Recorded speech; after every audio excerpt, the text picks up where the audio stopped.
சாய் ராமாயணம் அத்தியாயம் 50 அஞ்ஞான காண்டம். தூக்கத்தில் ஏற்படும் கனவின் போது கண்கள் மூடியிருந்த போதிலும் மனம் 3 உலகங்களையும் சுற்றி வருகிறது. இவை அனைத்திற்கும் அஞ்ஞானமே காரணம். ஒரு பொருள் பார்ப்பதற்கு ஒன்றாக தெரிகிறது, ஆனால் உண்மையில் அது வேறொரு பொருள். உண்மையில் கயிறு, ஆனால் கண்ணுக்கு தென்படுவது பாம்பு.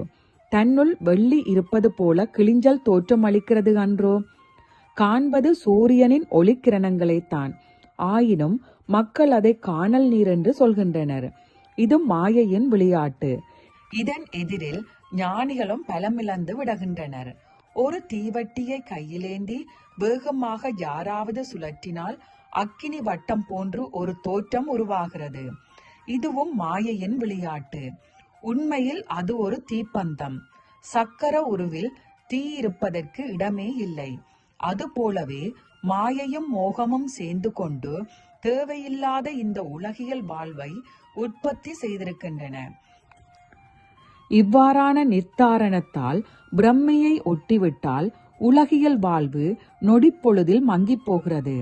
நான் இவ்வுடல் தான், என் வீடு, என் மனைவி ஆகியன எல்லாம் ஒரு பயனற்ற பயிற்சியின் தாழ்நிலைக்கு தள்ளப்படுகின்றன.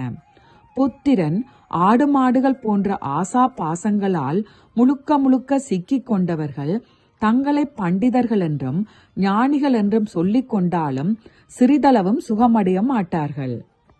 அவர்கள் நான் சாஸ்திரங்களை அறிந்தவன், பேரறிவு படைத்தவன், எனக்கு நிகர் எவரும் இல்லை என்று தமக்குள்ளே மிகச் செருக்குற்று வாழ்வதால் எப்பொழுதும் நிம்மதியின்றி வாழ்கின்றனர்.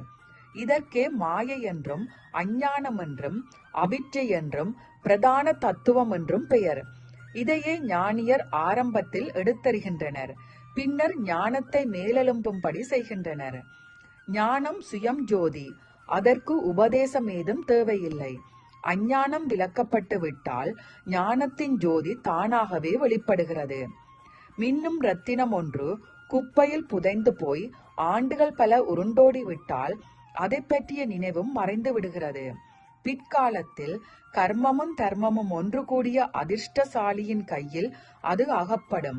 குப்பையில் புதைந்து கிடந்ததால் அது தன்னுடைய பிரகாசத்தை இழந்து விட்டது போல தோன்றலாம். ஆயினும் அழுக்கை அகற்றி சுத்தம் செய்தவுடன் ரத்தினம் தன்னுடைய சுயம் பிரகாசத்தை திரும்ப பெற்றுவிடும்.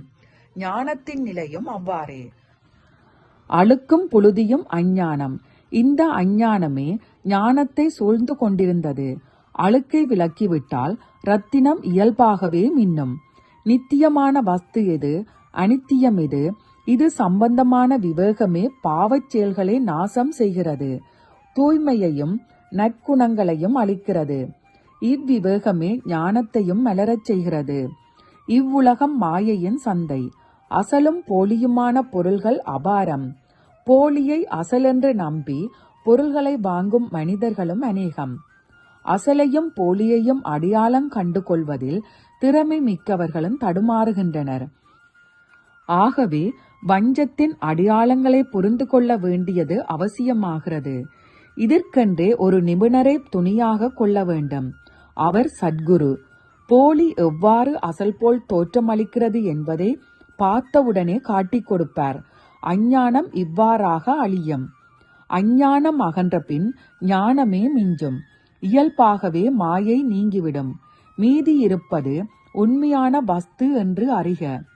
கண்ணெதிரில் காண்பதற்கு பிரமாணம் தேவையில்லை.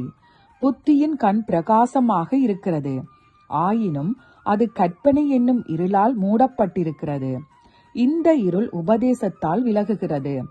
பின்னர் மிஞ்சி இருப்பது முழுவதும் ஞானமே. வழியில் நாம் பார்க்கும் பொருள் உண்மையில் ஒரு மலர் மாலை. ஆயினும் அந்தி மயங்கும் நேரத்தில் அது ஒரு பாம்பு போல தெரிகிறது. இதற்கு காரணம் அஞ்ஞான படலமே. பாக்கெட்டில் இருக்கும் டார்ச் விளக்கில் மின்சார விசையை பாயச் செய்தால் அஞ்ஞானம் மறைந்து உண்மையான சொரூபம் வெளிப்படுகிறது. பாம்பு என்னும் மாயத் தோற்றம் விலகிவிடுகிறது. ஆகவே அஞ்ஞானத்தால் ஏற்படக்கூடிய அபாயத்தை விலக்க உபதேசமே உபாயம். ஞானிகள் அதன் பொருட்டே அஞ்ஞானம் எது என்பதை உபதேசம் செய்வதில் தங்களுடைய உடல்களை தேய்க்கின்றனர். உலக வாழ்வில் ஏற்படும் நல்லதும் கெட்டதுமான நிகழ்வுகளுக்கு அஞ்ஞானத்தால் நாம் செய்த பலவினைகளே காரணம். இதனை முதலிலேயே அறிய வேண்டியது அவசியம். சத்தியம், ஞானம், அனந்தம், பிரம்மம். முழுமுதற் பொருள் சத்தியமானது, ஞானமயமானது, என்று நிலைத்திருப்பது. மாயையையும் அவித்தையையும் மற்றவை அனைத்தும் பிரமைகள். எப்பொழுதும் பிரமைகள் விளக்கப்படுகின்றனவோ அப்பொழுதுதான் ஞானத்தை பற்றிய குழப்பங்கள் அகலும். தேகாபிமானத்தை ஜெயிக்காத மனிதரை ஞானமுள்ளவர் என்று யார் சொல்லுவார்? பற்றின் நிலைக்களத்திற்கு அஞ்ஞானமே உருவானது என்று பெயர். நாம் காணும் இந்த வசீகரமான உலகம் மாயையால் நிறைந்தது என்றும் மாயையில் மூழ்கியது என்றும் சொல்லப்படுகிறது. இவ்வுலகிற்கு மூலாதாரம் அஞ்ஞானமே. உலகம் அஞ்ஞானத்தால் உற்பத்தியாகியது. அதன் வைபவமும் அஞ்ஞானத்தால் விளைந்தது.